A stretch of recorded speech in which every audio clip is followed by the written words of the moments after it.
कहा जाता है कि आज से करीबन 4.5 अरब साल पहले हमारी धरती बनी और आज ही से करीबन 3.8 अरब साल पहले धरती पर जीवन की शुरुआत हुई। इंसानों ने हजारों सालों से अपने पूर्वजों के निशान खोजते हुए पूरी धरती लांघ दी।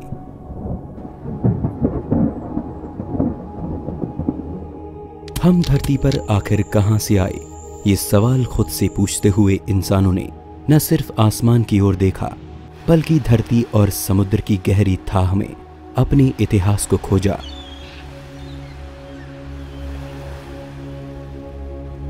लेकिन प्रमाणों के जरिए जैसे जैसे हम समय में पीछे जाते गए, हमारी हैरानी और जिज्ञासा दोनों ही बढ़ते गए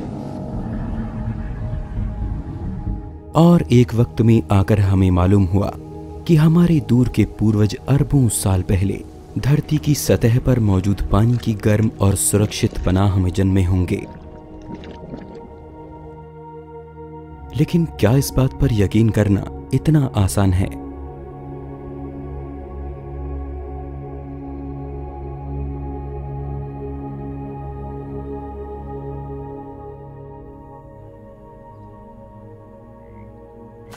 आज हम धरती को लाखों तरह के दूसरे जीव जंतुओं के साथ साझा करते हैं।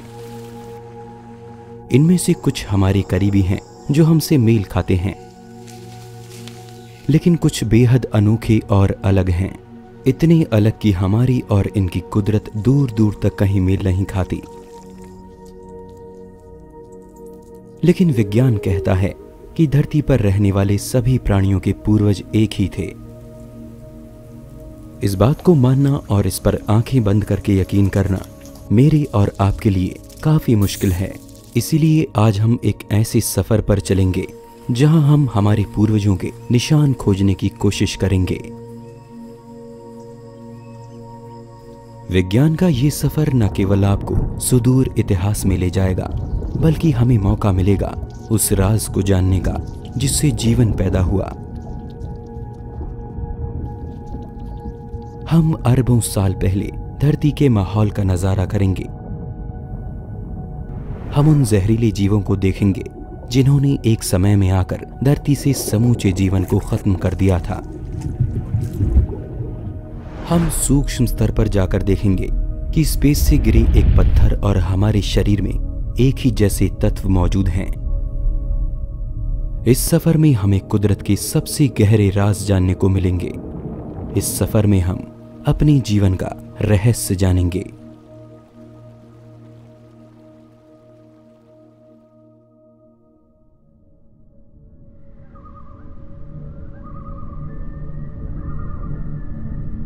हमारे सफर की शुरुआत होती है कुदरत के एक ऐसे नियम से जिसकी वजह से आज हम और आप यहां तक पहुंचे हैं।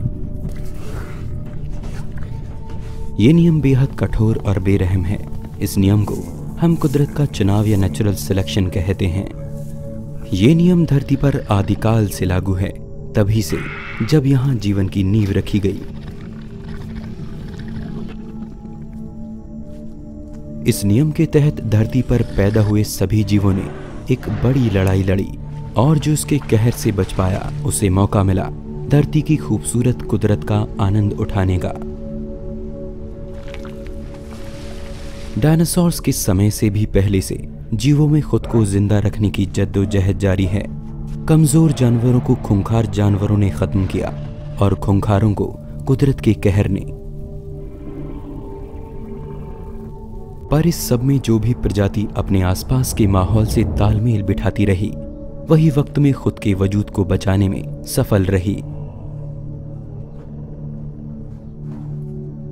ऐसा नहीं है कि कुदरत के साथ तालमेल बिठाने में केवल ज्यादा ताकत काम में आई, बल्कि जीवों की समझदारी और खुद को माहौल के मुताबिक ढाल लेने की कला ने ही कुछ खास प्रजातियों को धरती के उस कठोर माहौल में बचे रहने की ताकत दी। जीवों का आकार, उनकी बनावट, रंग और दूसरी खूबियां धरती पर उनके वजूद को बचाए रखने में सबसे अहम साबित हुई। इस बात को कछुए के अंडों से निकले ये नवजात बच्चे बड़ी आसानी से समझा सकते हैं। अभी अभी अंडों से बाहर निकले इन बच्चों को रेत पर चलकर शिकारियों से बचते हुए समुद्र की लहरों तक जाना है। अब इनमें से जो बच्चे कमजोर और सुस्त होंगे वो शिकारियों का शिकार बनेंगे, लेकिन जो बच्चे तेज, फुर्तीले और ताकतवर होंगे वो ही समुद्र की लहरों को छू पाएंगे और फिर समुद्र के पानी में अपने जीवन की शुरुआत करेंगे।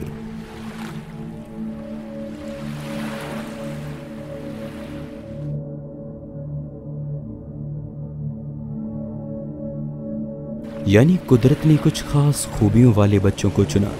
हालांकि कुदरत का ये नियम बड़ा बेरहम है, लेकिन ऐसा हमेशा से होता आया है और इसी नियम के चलते धरती पर जीवों की अलग अलग तरह की प्रजातियां विकसित हो पाईं।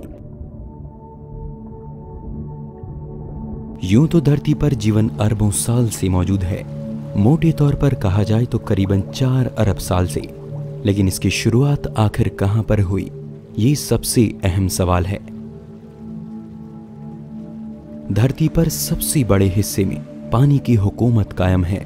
समुद्र का विशाल साम्राज्य पूरी धरती पर फैला है और इसी के अंदर अरबों साल पहले बहुत छोटे जीवों ने जन्म लिया। आज हम समुद्र में बसने वाले ढेरों ऐसे जीवों को जानते हैं जिनकी कुदरत अपने आप में हैरान करने वाली है। कांच की तरह पारदर्शी जेलीफिश से लेकर एक जहाज के जितनी बड़ी मछली तक, ये सभी समुद्र की दुनिया के अजूबे हैं। आप, मैं और धरती पर रह रहे सभी जीवों के दूर के पूर्वज कभी इसी पानी के अंदर जन्मे थे।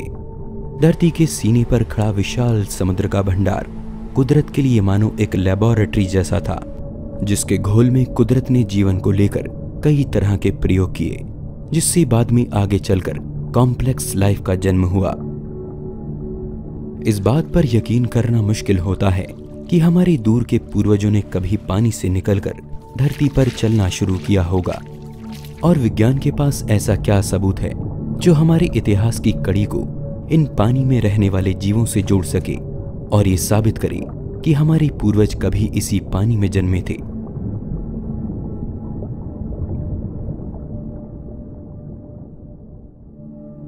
हमारे शरीर के कई हिस्से आज भी उन खूबियों को लिए हुए हैं जो आज से अरबों साल पहले हमारे पूर्वजों में पानी के अंदर विकसित हुई होंगी। ये मैं और आप हैं। जी हां, अपनी मां के गर्भ में इस समय हमारी उम्र केवल 24 दिन की है और इस स्टेज में हमारे सर के पास ये गिल्ड स्लिट्स मौजूद हैं, जिन्हें फेरिंगल पाउचेस भी कहते हैं। हैरानी की बात है कि मछली के अविकसित बच्चे में भी यही गिल्ड स्लिट्स पाए जाते हैं, जो आगे चलकर मछली के गलफड़ों में बदलते हैं, जबकि इंसानों में ये चेहरे, कान और जबड़ों का हिस्सा बनते हैं। इसी तरह से गर्भ में 5वें या 6ठे हफ्ते में आकर इंसानी बच्चे में एक पूंछ भी विकसित होती है, जो उस समय हमारी रीढ़ का हिस्सा होती है, लेकिन आगे की डेवलपमेंट में ये रीढ़ के निचले हिस्से में बदल जाती है। इसके अलावा फॉसिल्स की स्टडी, डीएनए और बाकी जानकारियों से हमें यह पता लगता है कि हम जिंदगी के उस पेड़ की एक छोटी सी शाख हैं, जिसमें जीवन कई करोड़ों अलग अलग रूपों और अलग दिशाओं में विकसित हुआ, लेकिन इस सब की शुरुआत उस पेड़ के एक नन्हे बीज से हुई। पर इन सब के बीच एक और जरूरी सवाल मन में पैदा होता है कि जीवन आखिर सबसे पहले पानी के अंदर ही क्यों जन्मा।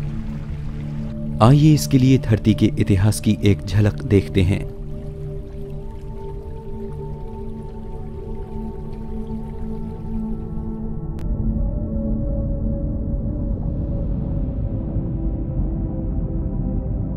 आज से करीबन 3.8 अरब साल पहले इस समय धरती का माहौल बेहद कठोर था। यहां ऑक्सीजन का कोई नामो निशान नहीं था और साथ ही एटमॉस्फेयर भी काफी पतला था। सूर्य की घातक किरणों से बचाने के लिए ओजोन जैसी लेयर भी इस समय मौजूद नहीं थी। जीवन के लिए खतरनाक अल्ट्रावायलेट किरणें हमारे नए प्लेनेट पर बिना किसी रोक टोक के बिखरती थीं। धरती का समूचा माहौल जीवन के पनपने के लिए नामुमकिन सा नजर आता था। समय के साथ धरती पर फटते ज्वालामुखियों और आसमान से बरसते उल्काओं ने धरती की ऊपरी सतह को उथल-पुथल कर दिया। बाहरी जगहों में ऐसे भीषण हालातों के मुकाबले धरती पर मौजूद पानी के अंदर कहीं ज्यादा सुरक्षित माहौल था और पानी की इसी महफूज पनाह में जीवन पहली बार धरती पर पनपा। हालांकि जिंदगी धरती पर सबसे पहले किस रूप में पैदा हुई, ये बात अब तक एक रहस्य है।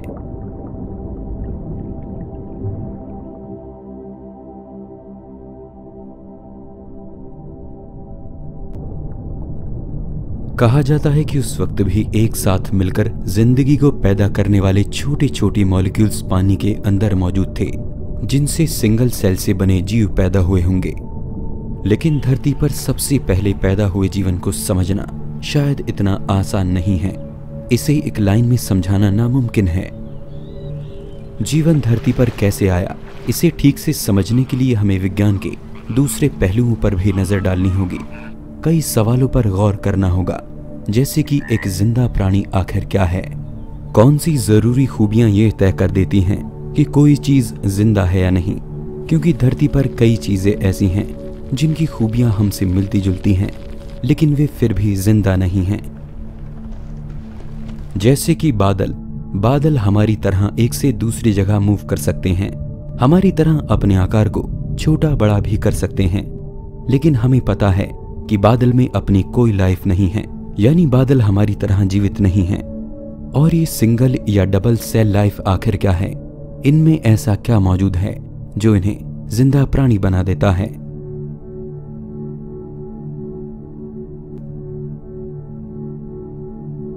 लाइफ की बात की जाए तो सभी जिंदा प्राणियों को हम दो तरह की खूबियों के कारण अलग कर सकते हैं।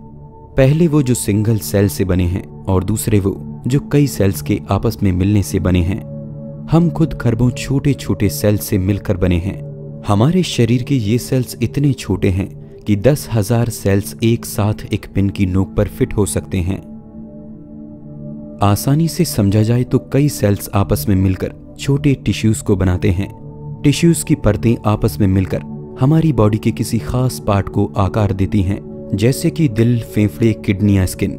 और ये सभी अलग अलग पार्ट जब आपस में मिलकर एक पूरे ढांचे को तैयार करते हैं तो वो जिंदा प्राणी इंसान या जानवर के रूप में पहचाना जाता है।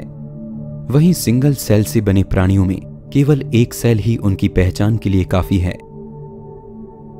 हालांकि ये सेल्स हमें बिना माइक्रोस्कोप के दिखाई नहीं दे सकते, लेकिन फिर भी ये अपने आप में जीवन का सबसे छोटा रूप है, यानी इन्हें हम लाइफ कह सकते हैं। लेकिन हैरानी की बात है कि ये सेल्स भी खुद में सबसे छोटे नहीं हैं, बल्कि इनके अंदर भी इनके अलग अलग हिस्से मौजूद हैं, जिनका काम आपस में बटा हुआ है और जिनकी साझी गतिविधियों से मिलकर बनता है एक सिंगल सेल।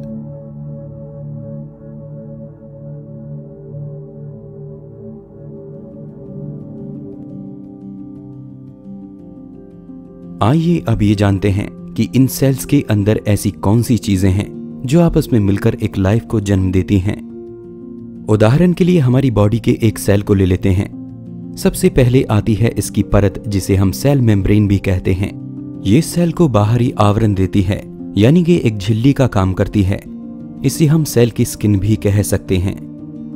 ये कोई आम झिल्ली नहीं है, बल्कि ये पोषक तत्वों को पहचान कर उन्हें अंदर जाने देती है, जबकि जिन तत्वों से इसे खतरा है उनके लिए ये रास्ते को ब्लॉक कर देती है।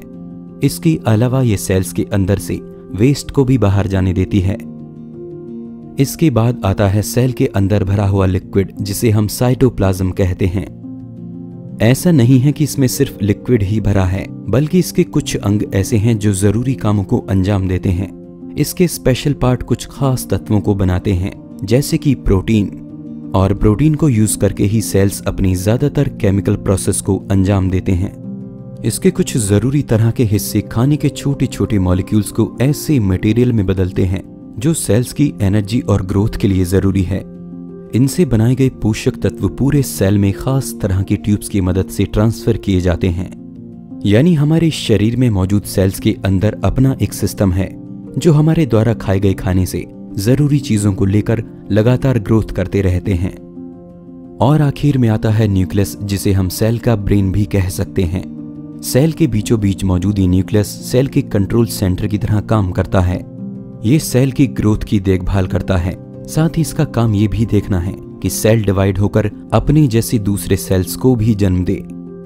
यानी कि सेल्स अपने आप में इन हिस्सों के बिना जीवित नहीं रह सकता। खुद को जिंदा रखने के लिए जरूरी चीजों को सेल अपने इन्हीं हिस्सों के जरिए बनाता है और ये सभी अलग अलग हिस्से मिलकर एक सेल को बनाते हैं। अब यहां समझने वाली बात यह है कि सेल जो जिंदगी का सबसे छोटा रूप है, यानी जिसे विज्ञान जिंदा मानता है, वो भी अपने अंदर ऐसे जरूरी हिस्सों को लिए हुए है जो इसके लिए काम करते हैं। अब सवाल ये आता है कि क्या सेल को छोड़कर उनके अंदर मौजूद अलग अलग हिस्से खुद में जीवित हैं? क्या अगर हम एक सेल के अंदर से न्यूक्लियस को बाहर कर दें तो क्या वो अपने आप में जिंदा रह पाएगा? क्या न्यूक्लियस, मेम्ब्रेन या साइटोप्लाज्म खुद कोई बिसात नहीं रखते? क्या ये अकेले अपने आप में जिंदा हैं? तो इसका जवाब है नहीं। सेल के ये हिस्से बेशक मिलकर पूरे सेल को बनाते हैं। सेल अपने आप में इन सब के साथ जिंदा कहा जा सकता है, लेकिन अकेले इन हिस्सों की अपनी कोई जिंदगी नहीं है। ये साथ मिलकर ही एक लाइफ के रूप में पहचाने जाते हैं। लेकिन ये सब बातें मैं आपसे क्यों कर रहा हूं? इसका जवाब आपको जरूर मिलेगा, क्योंकि साइंटिफिक तौर पर जिंदगी अपने आप में क्या है ये जानना हमारे लिए जरूरी है। तभी हम इसके गहरे रहस्यों से पर्दा उठा पाएंगे। लेकिन आइए अब हम इन छोटे सेल्स के पार्ट को और गहराई में जाकर देखते हैं। आपको जानकर हैरानी होगी कि सेल्स के ये सभी हिस्से अपने आप में आखिरी सबसे छोटी यूनिट नहीं है, बल्कि ये इनसे भी छोटे मैक्रोमोलिक्यूल्स से मिलकर बने हैं। सेल के अंदर के न्यूक्लियस, साइटोप्लाज्म और बाकी दूसरे हिस्से कुदरत में पाए जाने वाली दूसरे तत्वों से बने हैं, जैसे कि कार्बोहाइड्रेट्स, प्रोटीन, लिपिड्स और न्यूक्लिक एसिड। तो क्या ये मैक्रोमोलिक्यूल ही सबसे छोटी यूनिट हैं? जी नहीं, इनका निर्माण भी साइज में इनसे कई गुना छोटे कणों से हुआ है। उदाहरण के लिए प्रोटीन को ले लेते हैं।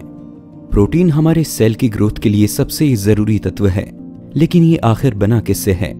प्रोटीन को तोड़ने पर हमें सैकड़ों या हजारों की संख्या में अमीनो एसिड्स मिलते हैं। ये अमीनो एसिड्स आपस में एक खास पैटर्न में जुड़कर किसी खास तरह के प्रोटीन को बनाते हैं। हैरानी की बात है कि 20 तरह के अमीनो एसिड्स आपस में मिलकर हजारों तरह की अलग अलग शेप में जुड़कर एक दूसरे से बिल्कुल अलग तरह के प्रोटीन का निर्माण करते हैं। तो क्या ये अमीनो एसिड्स हमारे शरीर की सबसे छोटी यूनिट हैं? जी नहीं। सभी तरह के मैक्रोमोलिक्यूल्स साइज में इनसे भी छोटी यूनिट से मिलकर बने हैं। जी हां, आपने एटम्स के बारे में जरूर सुना होगा। एटम्स और इसके पार्ट न्यूट्रॉन, इलेक्ट्रॉन और प्रोटॉन, इन्हीं अलग अलग तरह के एटम्स के मिलने से हमारे शरीर को बनाने वाले ये मैक्रोमोलिक्यूल बने हैं। आइए इस चेन को एक सीधी लाइन में आसानी से समझते हैं। किसी भी जिंदा प्राणी का शरीर अलग अलग हिस्सों के मिलने से बना है, जैसे कि दिल, दिमाग, फेफड़े वगैरह वगैरह। ये सभी अंग टिश्यूज की परतों से मिलकर बने हैं। ये टिश्यूज बने हैं छोटे छोटे सेल्स के मिलने से। इन सेल्स का निर्माण होता है प्रोटीन जैसे एलिमेंट से। प्रोटीन बना है अमीनो एसिड्स जैसे मैक्रोमोलिक्यूल्स से, और मैक्रोमोलिक्यूल्स बने हैं अलग अलग तरह के एटम्स के एक साथ जुड़ने से।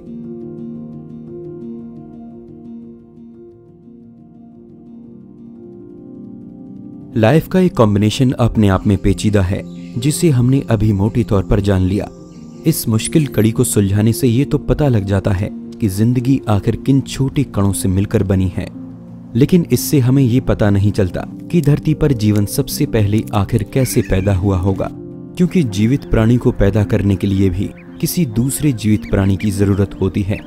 तो सबसे पहला जिंदा प्राणी दुनिया में आखिर कहां से आया होगा? क्या साइंस ये बता सकता है कि जीवन की शुरुआत कैसे हुई? इस विषय में अब तक पूरी तरह से परफेक्ट एक्सप्लेनेशन मौजूद नहीं है, लेकिन दुनिया भर में वैज्ञानिकों और खोजकर्ताओं के समूह दिन रात इस रहस्य की परतों को खोलने में लगे हैं, और हम इन्हीं लोगों के द्वारा की जाने वाली खोजों और एक्सप्लेनेशंस को जानने वाले हैं, जिनसे हमें ये समझ आ सके कि आखिर धरती पर जीवन आया कहां से।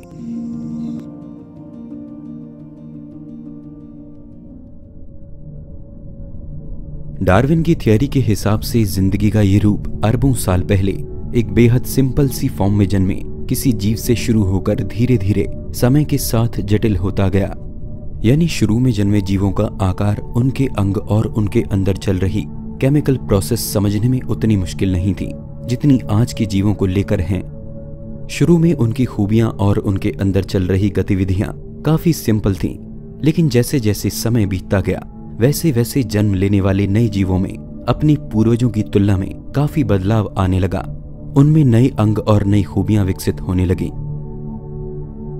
आइए इसे और आसानी से समझने के लिए हम साइंस की एक ऑब्जर्वेशन पर नजर डालते हैं।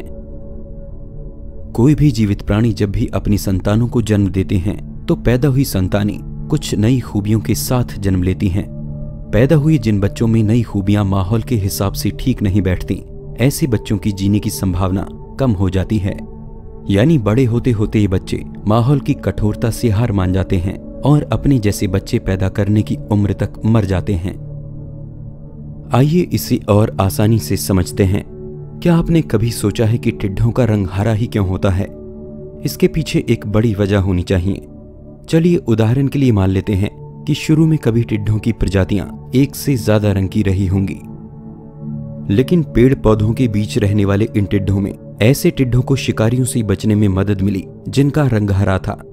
हरे रंग के होने के कारण ये पेड़ पौधों के बीच शिकारियों को जल्दी से नजर नहीं आते थे और दूसरे टिड्ढों के मुकाबले ये ज्यादा सुरक्षित रहते। समय के साथ दूसरे रंग के टिड्ढों का शिकार तेजी से हुआ और बचे रह गए हरे रंग के टिड्ढे। आगे चलकर हरे रंग के टिड्ढों ने अपनी संतानों को जन्म दिया, जो पीढ़ी दर पीढ़ी खुद को और सुरक्षित बनाने के लिए अपने अंदर बदलाव करते चले गए। यहां गौर करने वाली बात यह है कि ऐसे बच्चे जो अपनी कमियों की वजह से माहौल से तालमेल बिठाने में सफल नहीं रहे, उनकी संख्या कम होती गई और वो सामान्य पैदा हुए बच्चों के मुकाबले अपनी तादाद बढ़ाने में पिछड़ गए, जिसका नतीजा हुआ कि माहौल से तालमेल बिठाने वाली खूबियों को लेकर पैदा होने वाली प्रजाति ज्यादा संख्या में पनपती चली गईं। इन जीवों की खूबियां आगे चलकर इतनी बदल गईं कि इन्होंने एक नई प्रजाति के रूप में खुद को विकसित कर लिया और इन्हें इनके पूर्वजों से पहचानना मुश्किल होता गया।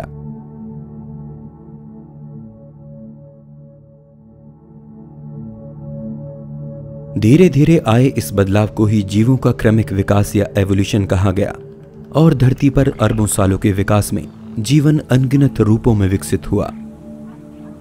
धरती पर पाए गए जीवाश्मों के रिकॉर्ड इसकी प्रामाणिकता को और भी पक्का कर देते हैं। फॉसिल्स की स्टडी की मदद से जैसे जैसे हम वक्त में पीछे जाते हैं, जीवों की कुदरत समझने में आसान होती जाती है और इसी के आधार पर वैज्ञानिकों ने यह नतीजा निकाला कि आज से करीबन 3.5 अरब साल पहले लाइफ बहुत ही सिंपल से सेल के रूप में जन्मी होगी। लेकिन अब भी ये सवाल सामने आता है कि सबसे शुरू में पैदा हुआ वो सिंपल सा सेल भी कहां से आया होगा, क्योंकि आज हमारे सामने मौजूद सिंपल से बैक्टीरिया की कुदरत भी इतनी मुश्किल है कि उसका एक स्टेप में पनप जाना नामुमकिन है। यानी लाइफ के इतने सिंपल रूप को भी विकसित होने में कई पीढ़ियों का समय लगेगा। तो सबसे पहले पैदा होने वाले वो छोटे और सिंपल से सेल दुनिया में कहां से आ गए?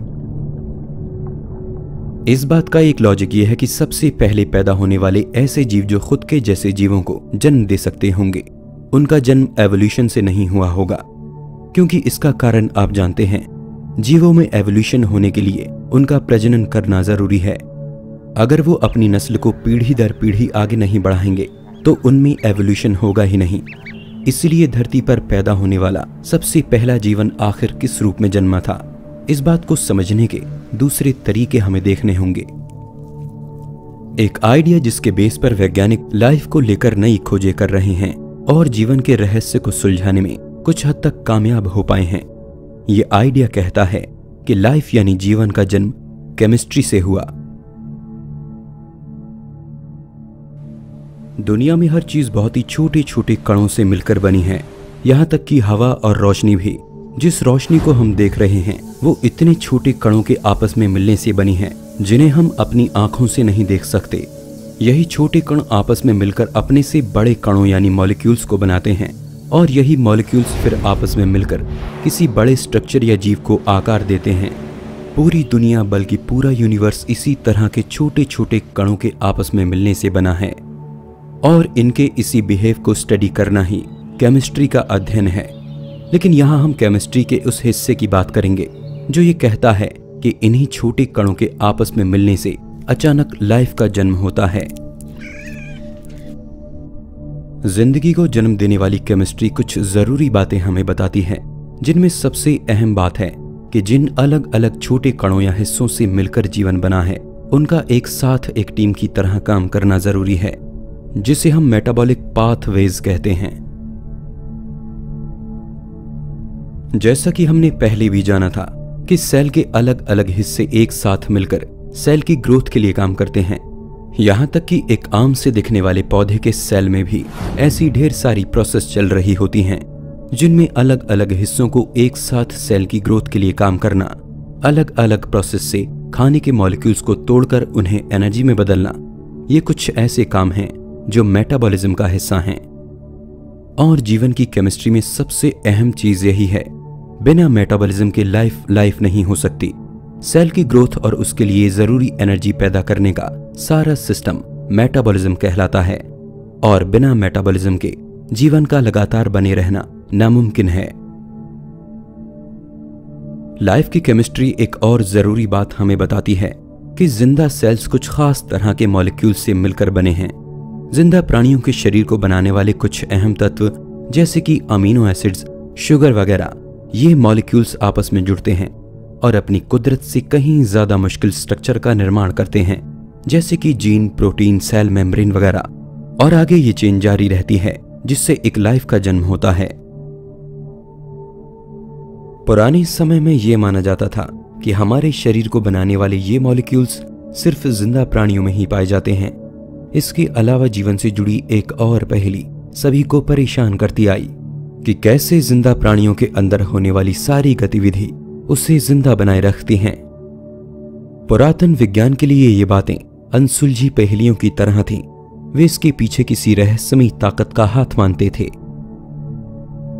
लेकिन 1828 में फ्रेडरिक वोहलर नाम के जर्मन केमिस्ट ने लैब में यूरिया का निर्माण कर दिखाया। यूरिया जो कि हमारे पेशाब में पाया जाता है, लेकिन जीवित प्राणी के शरीर द्वारा बनाया गया एक तत्व लैब में किए गए प्रयोगों से बन सकता है। ये बात उस समय विज्ञान में जीवन की समझ को लेकर एक नया मोड़ लाई। हमारे शरीर के ऐसे तत्व जिनके बारे में ये माना जाता रहा कि उनका मिलना केवल जीवित प्राणियों में ही मुमकिन है, यूरिया के लैब में बन जाने से इस बात को चुनौती मिली और एक नई तरह की थियरी सामने आई। जीवन को बनाने और उसे चलाने के पीछे किसी रहस्यमयी ताकत का हाथ नहीं, बल्कि केमिस्ट्री का हाथ है।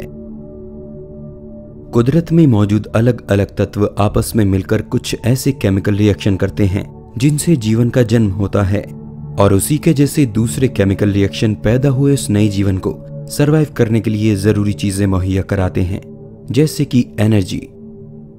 आधुनिक जगत में लैब में कई तरह के मॉलिक्यूल्स और सेल्स की एक्टिविटी को बना लिया गया है, जिसने जीवन से जुड़े उस रहस्यमयी ताकत के कॉन्सेप्ट को लगभग खत्म कर दिया है और सबको सुझाया है कि कुदरत में पाए जाने वाले बेजान तत्वों के आपस में मिलने से एक जीवित प्राणी का जन्म हो सकता है।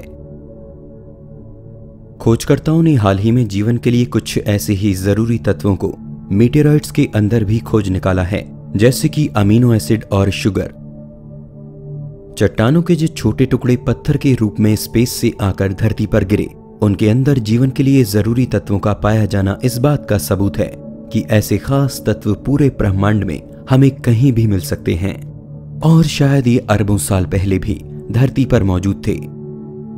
हैरानी की बात है कि कुदरत कैसे कुछ बेजान तत्वों से जो खुद में जिंदा नहीं होते को आपस में मिलाकर एक जिंदा प्राणी को पैदा कर देती है। विज्ञान ने इसके अलावा एक और प्रोसेस खोजा है जिसमें कुछ खास तरह के मॉलिक्यूल्स को एनर्जी सोर्स के साथ छोड़ दिया गया, और कुछ समय बाद उन्हें देखने पर यह पाया गया कि वे सभी बेजान मॉलिक्यूल एनर्जी का इस्तेमाल करते हुए एक दूसरे के साथ मिलकर अपने से बड़े और कुदरत में कहीं ज्यादा पेचीदा मॉलिक्यूल्स को जन्म दे रहे हैं। समय गुजरने पर लैब में किए गए प्रयोगों ने यह भी साबित किया कि केमिकल रिएक्शन की एक पूरी चेन कुदरत से मिले हालातों के हिसाब से खुद ही जन्म लेती है, और जिंदा सेल्स की तरह उनके अंदर भी एनर्जी को जनरेट करने का एक प्रोसेस तैयार होता है। इसी तरह की खोजों में वैज्ञानिकों ने कई तरह के कुदरती चमत्कार भी देखे, जिसमें कुछ खास तरह के मॉलिक्यूल खुद ही एक साथ मिलकर सेल की मेम्ब्रेन जैसी शेप में जुड़ते हैं। कुछ तो इस तरह के स्ट्रक्चर भी बनाते हैं जो दिखने में हमारे डीएनए के धागों जैसे लगते हैं। यानी जीवन की कठिन पहेली की कुछ कड़ियां हमारे हाथ लगी हैं, लेकिन विज्ञान ने जीवन का आखिरी राज जान लिया है, ये कह देना भी गलत होगा। इस पर अभी काम चल रहा है। जीवन सबसे पहले आखिर किस रूप में धरती पर आया होगा? क्या उसकी कुदरत आज के जीवन जैसी थी? ये कुछ सवाल आज भी विज्ञान के लिए बेहद मुश्किल पहेलियां हैं। कैसे कुछ खास तरह के बेजान तत्व आपस में मिलकर एक टीम की तरह काम करने लगते हैं और अपने साझे काम की पेचीदगी को इस हद तक ले जाते हैं कि जेनेटिक कोड जैसे बेहद मुश्किल सिस्टम का जन्म होता है। कुछ इसी तरह अरबों साल पहले भी हुआ होगा, जब पानी की उस सुरक्षित पनाह में बेजान मॉलिक्यूल्स के आपस में मिल जाने से अचानक एक जीवित प्राणी ने जन्म लिया होगा। और यही प्राणी धरती पर जीवन के उस पेड़ का बीज साबित हुआ जिसकी करोड़ों अलग अलग शाखों पर जिंदगी अरबों सालों में खरबों पत्तों के रूप में जन्मी। हमने अब तक जाना कि कैसे पानी के अंदर सबसे पहले जीवन पनपा होगा। सबसे पहले जन्मे सूक्ष्म जीव जो आगे चलकर धरती पर बसने वाले सभी प्राणियों के पूर्वज साबित हुए, और इन्हीं जीवों में किसी गहरे समुद्र या किसी झील में हमारे जटिल डीएनए बनने की पहली कवायद शुरू हुई होगी।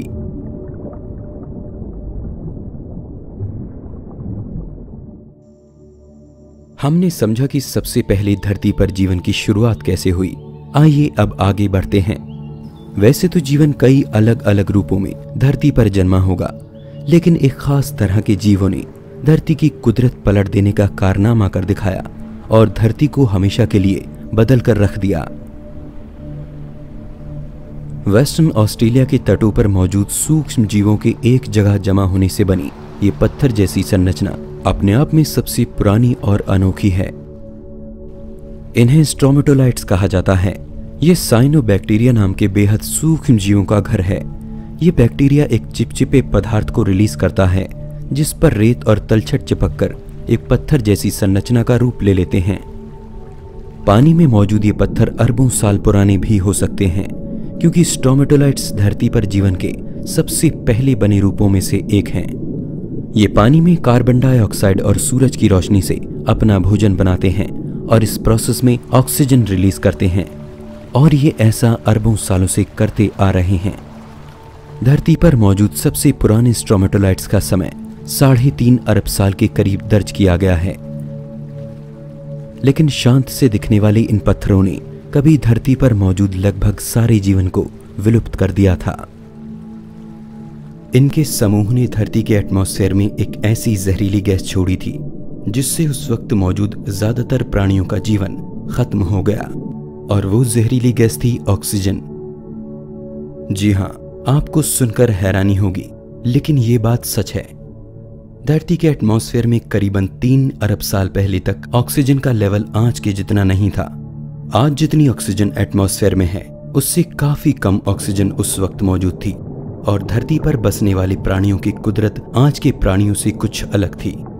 वे सभी ऑक्सीजन पर नहीं पलते थे।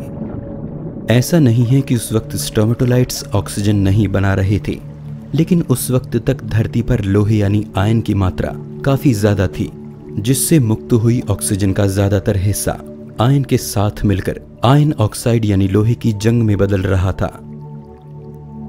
लेकिन जैसे जैसे समय के साथ लोहे की मात्रा कम होने लगी, ऑक्सीजन का बड़ा हिस्सा एटमॉस्फेयर में प्रवेश करने लगा और धरती पर ऑक्सीजन की मात्रा बढ़ने लगी, जिससे एक ग्लोबल क्राइसिस पैदा हो गया और उस वक्त के ज्यादातर जीवों के लिए ऑक्सीजन जहरीली साबित हुई। तब धरती पर जीवन मानो खत्म सा हो गया था। लेकिन किसी भी चीज को पूरी तरह से खत्म करना नामुमकिन होता है, और तब भी वैसा ही हुआ।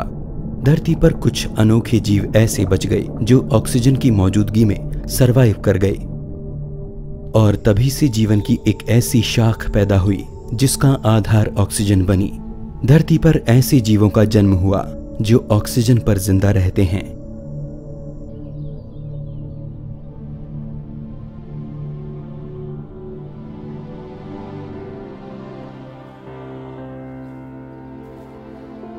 ऑक्सीजन पर पलकर ही धरती के इतिहास में बेहद अनोखे और अद्भुत जीव पैदा हुए, जिसमें लाखों साल पुराने 2 फीट तक के कीड़े, 100 फीट लंबे डायनासोर्स और 90 फीट बड़ी ब्लू व्हेल तक शामिल है।